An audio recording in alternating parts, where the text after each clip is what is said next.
So, this one's gonna be about the best self-help books you can read in 2019. But before we actually going through that, there's something else we have to go through. But more after the intro, as every single day. As every day! Because this is what I'm doing. The fuck? I don't know either. I really don't know either. But with that being said, hello, welcome back to the next episode of the Self-Development with Tactics fucking podcast. And I'm pumped. I'm pumped to be on this episode. I'm pumped to produce this episode. I'm pumped to record this episode.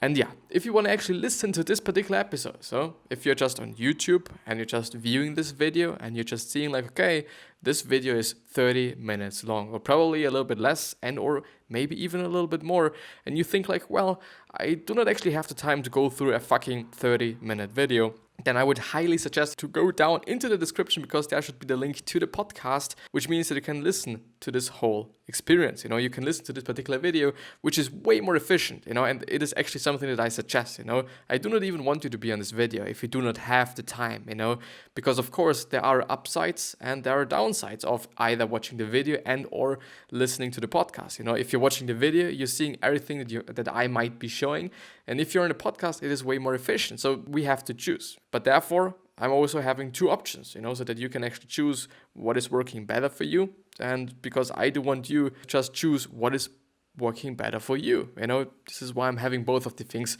But yeah, as I said before, we're going to talk about the best books you can read in 2019, just self-help books, because this is what the podcast is all about. But before we're actually going through that, there's another really great article from Seth Godin, that he was actually publishing today, or that he published today, and it is a pretty interesting one. It's actually also, as you can see, a relatively long one, so I'm a little bit sorry if this just takes some time, but I'm trying to be as fast as I possibly can be. Therefore, yeah, and I, by the way, hope that the audio is also fine, since I'm only having one blanket in front of me. Maybe I should actually have some shit here and there as well, so that there's just a little bit of noise blocking all around. But yeah, let's actually go through this great experience. Let's see. It's actually a really long one. I think it is actually one of the longest Seth Godin articles and or blog posts that I've seen up to this point, I guess. But I'm not quite sure. Bread and books.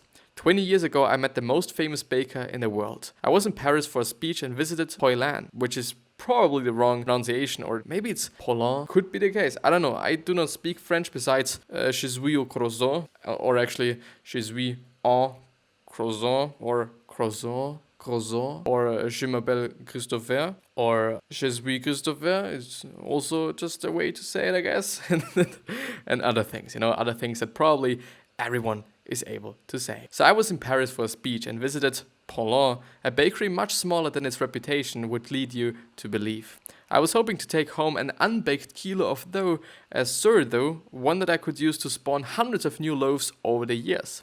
Proud of my sneakiness, I began by ordering $30 worth of loaves and tarts, and then offhandedly said, "And an unbaked loaf, please." The clerks would have none of this. It was impossible. It wasn't done, and it wasn't permitted as well. Bluffing, I said, "I'm confident that Mr. Paulin, or M. Paulin, would be okay with it." One cue, a door behind the counter opened, and a handsome man dressed in a smoke came out to introduce himself. Even before he spoke, I could see the sparkle in his smile, and I figured he would hit it off. Or we would hit it off. Instead of shooing me actually, he invited me into his office. He spent 2 or 3 hours together that day talking about his work. He showed me his huge library and his history of bread, and we hung out in the basement, where it was over 100 degrees because of the wood-burning ovens. He sent me home with 2 kilos of unbaked dough. I kept starter alive for years. Lionel understood that bread shared wasn't bread lost, and that no one was going to be able to steal his sourdough, even if they grew their own version at home. Over several years, he and I got together for lunch, for long lunches in Paris when I was in town for a speech. I taught him about the internet, and he taught me about the magical intersection between generosity and idiosyncrasy. An idiosyncrasy is an unusual feature of a person. It can also mean an odd habit. The term is often used to express eccentricity or peculiarity. A synonym may be quirk. You can also just do it easy. You could also be doing it in an easy way. I do, by the way, hope that I don't know what happened just right now, but something broke, and I'm really not sure if I should actually not disable it again and try it once again. I'm just cutting it anyway, so it's probably not going to be in the episode. Let's see. Ideas, bread, and books all are the same. They are better when they are shared. The posture of generosity and connection replaces a mindset of scarcity, and Lionel modeled this philosophy every day. When he and his wife were killed in a tragic helicopter crash, he left behind friends all over the world as well as 2 teenaged daughters. I honored his memory in the best way I could think of by dedicating a book to him. My challenge was that I didn't have a book in the works, nor was I planning to write one. The book I wrote so that I could have a book to dedicate to Lionel was Purple Cow. It captured his energy and his care and his impact on so many, and it changed the arc of my career as a writer as well. So it was actually a win-win situation, since it is actually one of the books, or one of the most famous books that Seth Godin wrote in his entire fucking career, which is really cool then, that he was able to just contribute this to a certain purpose, a certain purpose that is really valuable to him, and also just had its other upsides. It's just amazing to see. It really is just amazing to see. Lionel's eldest daughter, Apollonia, immediately stepped up and took over the bakery, a task that few outsiders felt she could handle. After all, she was only a kid, and the patriarchal mindset in the industry and city didn't help. Not only has the quality of the bakery been maintained, but its impact has only grown. Apollonia has modeled the clarity and contribution of her dad and has shown us what it means to share ideas and to lead. From this moment on, she showed up in a way that honored the memory of her parents, generosity and abundance, and idiosyncrasy, in service of craft and community. Her new book, her first in English, is out this week. Her dad changed my life, and her bread and the way she talks about it might change yours. So that's actually, you know what? I'm having a look at the book. It's probably going to be an Amazon site. Yeah, it is an Amazon site. I just try to show it in a way so that you can't see my fucking address, which is something that happened to me before, and it really is fucked up. But as you can see, it is Polonia. I really hope that the pronunciation isn't that off. I guess it is, but the secret of the world-famous bread bakery. And the funny thing is, the hardcover version is $25. The Kindle version is $27. So I would actually highly suggest to go with the hardcover version, unless it is actually something that you don't do, unless it is actually more of a burden if you're having the hardcover version than if you would just be having the Kindle version. Which could also be the thing. I don't know how you think about these certain things. As I said before, by the way, great article. Really, really, really great article. I'm still a little bit sorry that I might have not been, unless I've actually cut everything out that wasn't really that nice and fluent. I'm very sorry if the whole reading wasn't that good today. My whole reading in general isn't really good. It's just who I am. I'm also just a really fucking poor reader when it comes to reading in German. I don't know what happened to me. I don't know what happened to me as a child that I'm just really unable to read, I guess. I've ever been an avid reader? Not really.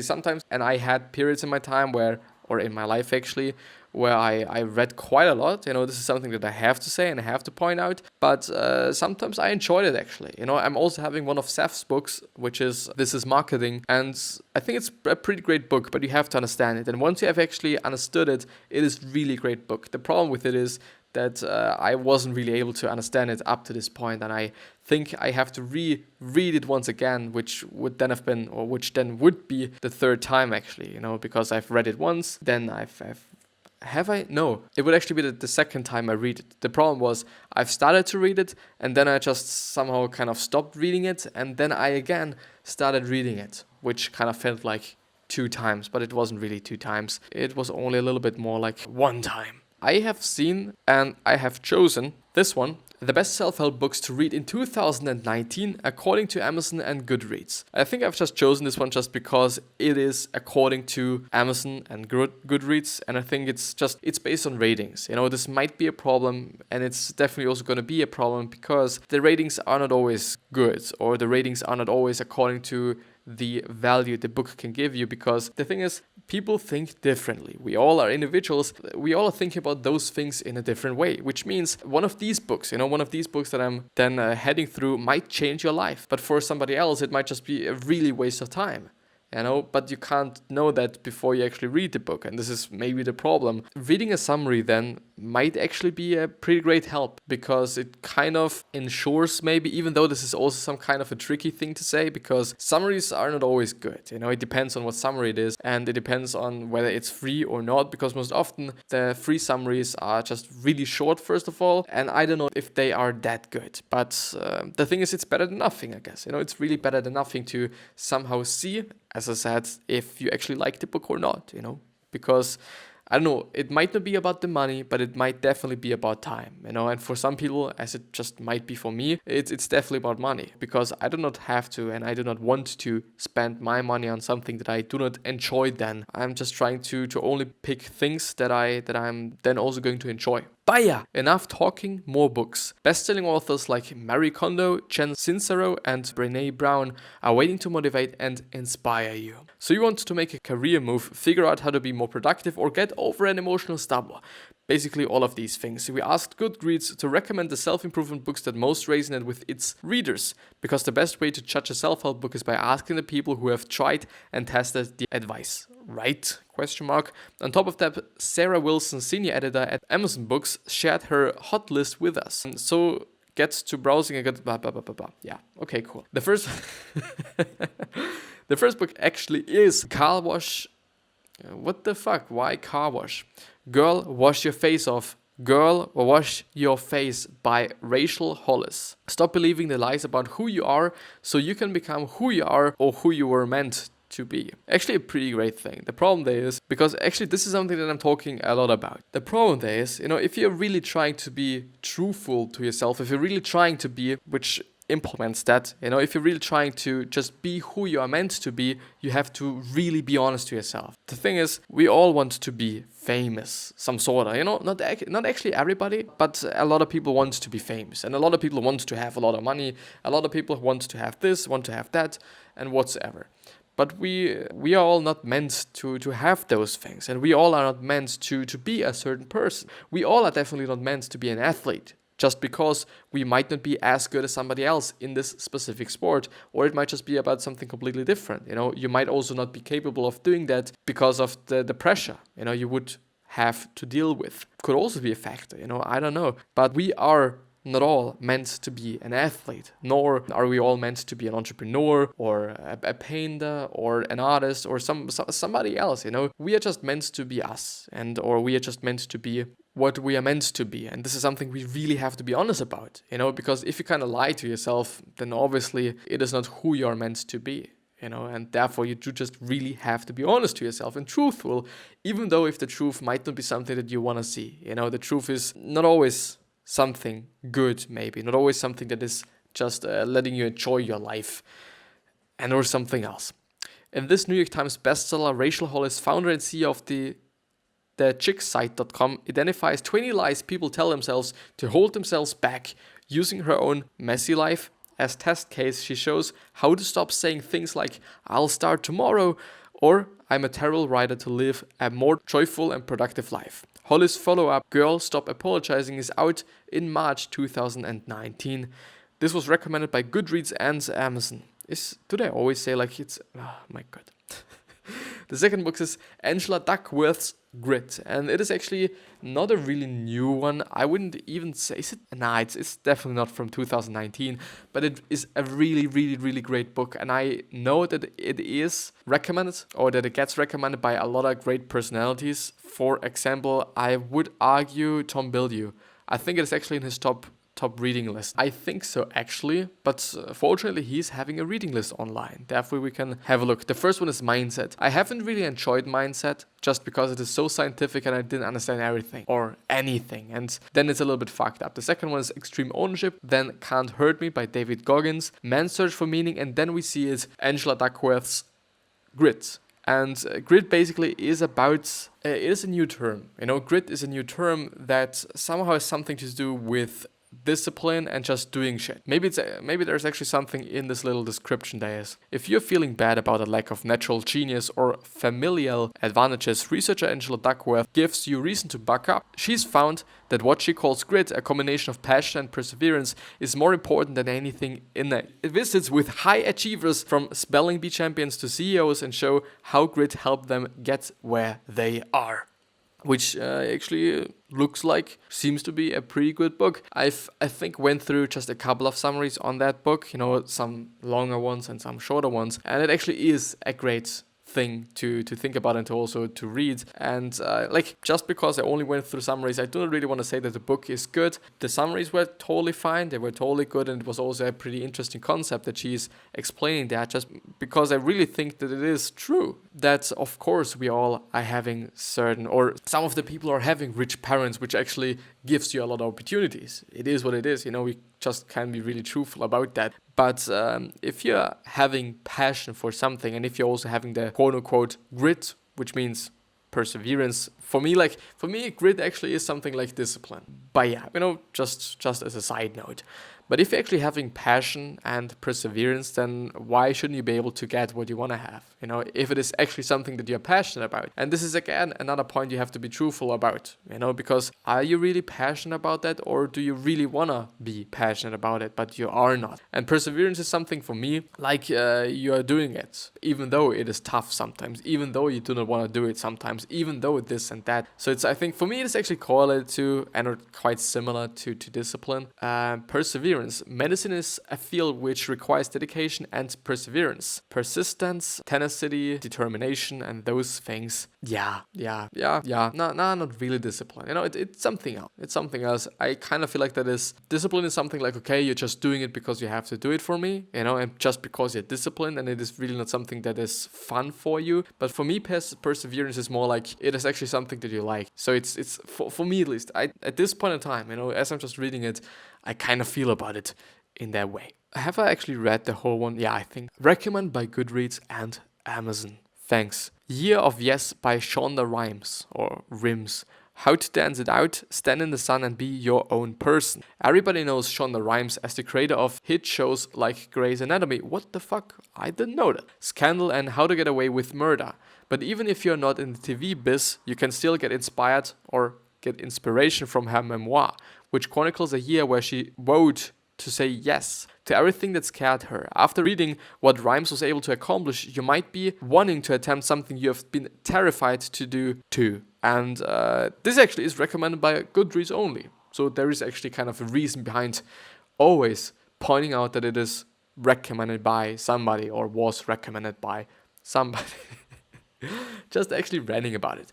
I think I'm not going to read every single description, but this article is definitely going to be down in the show notes and or in the description of the video. The next one is Gmorning Night, or Good Morning and Good Night by Lin-Manuel Miranda, which is a New York Times bestseller, and it is all about sleep, I guess.